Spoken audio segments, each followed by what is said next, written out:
Assalamualaikum warahmatullahi wabarakatuh. Kembali lagi dengan saya Safina Kriska NIM 342010. Kali ini saya akan menyampaikan tentang teologi Ahli Sunnah wal Jamaah untuk generasi milenial.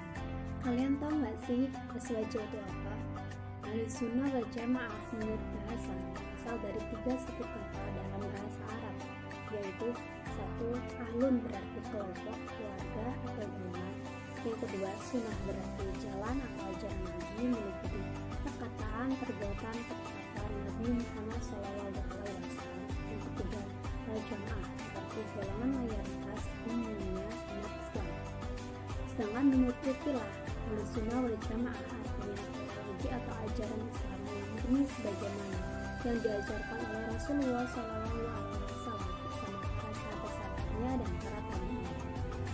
Dari pengertian tersebut dapat diambil kesimpulan bahwa Ahli Sunnah wal Jamaah adalah golongan pengikut ajaran Islam yang selalu berpegang kepada 1. Al-Quran dan Sunnah Nabi Muhammad SAW. Yang 2. Sunnah para sahabat khususnya khulafaur rasyidin. Yang ketiga, ijma, kesepakatan para ulama terutama masalah khilafiyah menurut pendapat dan mengikuti mazhab imam mujtahidin terutama 4 mazhab Hanafi, Maliki, Hambali, dan Syafi'i. Yang keempat, qiyas, perumpamaan untuk menentukan hukum fikih terhadap sesuatu yang belum ada ketentuan hukumnya. Ajaran Aswaja ini berkembang pada masa Imam Al-Asy'ari pada tahun 260 sampai 324 Hijriah dan Imam Al-Maturidi pada tahun 248 sampai 333 Hijriah. Kedua imam ini saling berjauhan dan tidak bertemu secara langsung. Imam Al-Asy'ari berada di Basrah dan Imam Al-Maturidi di Khurasan. Namun keduanya sama-sama memperjuangkan paham kalam Ahli Sunnah wal Jamaah. Para pengikut kedua imam ini kemudian menyebarluaskan ajaran Islam Ahli Sunnah wal Jamaah sehingga sampai ke Indonesia dan umat Islam di dunia. Karena paham ini yang mayoritas dipegang oleh umat Islam di dunia, termasuk kaum Nahdiyin, sebutan jamaah Nahdlatul Ulama. Apa sih Nahdlatul Ulama itu? Nahdlatul Ulama adalah organisasi Islam yang berdiri pada tanggal 16 Rajab 1344 Hijriah, bertepatan dengan tanggal 31 Januari 1926 Masehi di Surabaya. Pendirinya adalah Kyai Haji Wahid Hasbullah, Kyai Haji Hasyim Asy'ari, Kyai Haji Basri Jombang, Kyai Haji Ridwan Semarang, dan masih banyak yang lainnya. Menurut pemikiran salah satu pendiri Nahdlatul Ulama, yaitu Kyai Haji Hasyim Asy'ari, ada 3 tingkatan manusia dalam memahami tauhid. Tingkatan pertama adalah mengesahkan Allah Subhanahu wa Ta'ala. Ini adalah tingkatan yang paling rendah dan biasanya dipahami oleh orang awam. Yang kedua, tingkatan kedua adalah pengetahuan dan pengertian mengenai keesaan Allah Subhanahu wa Ta'ala. Level ini biasanya ada pada ulama az-zahir. Lalu tingkatan ketiga adalah tumbuh dari perasaan yang mendalam atas yang agung atau al-haq. Posisi ini biasanya dimiliki para sufi yang telah sampai kepada pengalaman ma'rifah. Selain itu, Kyai Haji Hasyim Asy'ari mengatakan bahwa keimanan adalah fondasi pada kepercayaan keesaan Allah Subhanahu wa Ta'ala dengan iman. Maka kepercayaan pada keesaan Allah Subhanahu wa Ta'ala atau Tuhan semakin kokoh.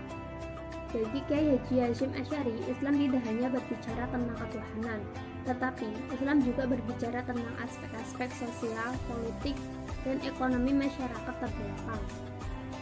Label kiai tradisional pada Kyai Haji Hasyim Asy'ari tentu saja perlu dipertimbangkan dengan alasan teologinya sudah sangat modern. Pemikiran teologi Kyai Haji Hasyim Asy'ari sejalan dengan formulasi Imam Al-Asy'ari dan Imam Al-Maturidi. Formulasi ini merupakan bagian dari Sunnisme yang berusaha menjembatani antara kelompok yang meyakini kebebasan kelompok yaitu Qadariyah dan yang menyerahkan dirinya kepada Tuhan yaitu Jabariyah. Menurut Kyai Haji Hasyim Asy'ari, Aswaja adalah mereka yang mengikuti salah satu dari 4 mazhab yaitu Maliki, Hanafi, Hambali, Syafi'i. Jika ada dari salah satu orang tidak mengikuti salah satu 4 mazhab tersebut, termasuk dalam paham Wahabi, dalam upaya melestarikan, mempertahankan, mengamalkan, dan mengembangkan ajaran ahli sunnah wal jamaah, Nahdlatul Ulama berpegang pada sistem mazhab.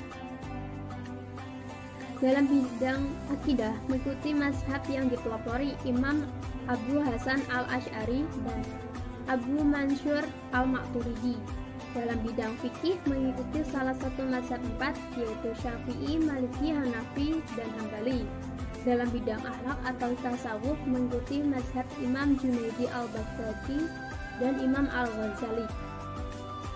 Ada beberapa prinsip yang dikembangkan oleh paham ahli sunnah wal jamaah, yaitu kemudian diaktualisasikan oleh Jamiyah Nahdlatul Ulama, yaitu 1. Tawasud, garis tengah, dan iktidal, garis lurus. Dengan sikap ini, NU selalu menjadi kelompok panutan yang bersikap dan berlaku serta bertindak lurus dan selalu membangun serta menghindari segala bentuk pendekatan yang bersifat totaruf atau ekstrim keras, melainkan moderat.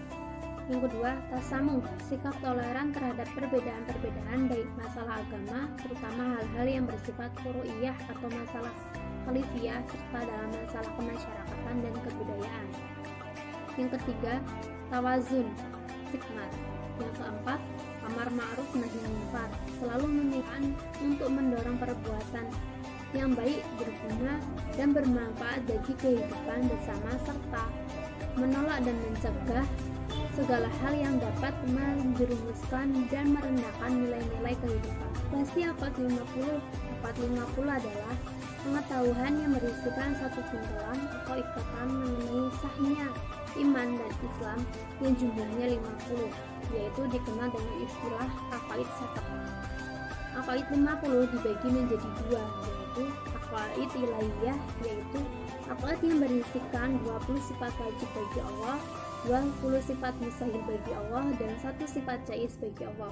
Sedangkan aqaid nuhuriyah, yaitu aqaid yang berisikan 4 sifat wajib Rasul, 4 sifat mustahil Rasul, dan 1 sifat jaiz Rasul. Semuanya terkandung di dalam kalimat la ilaha illallah. Demikian yang bisa saya sampaikan. Apabila ada salah kata atau kekeliruan, saya mohon maaf yang sebesar-besarnya. Wabillahi taufiq wal hidayah. Wassalamualaikum warahmatullahi wabarakatuh.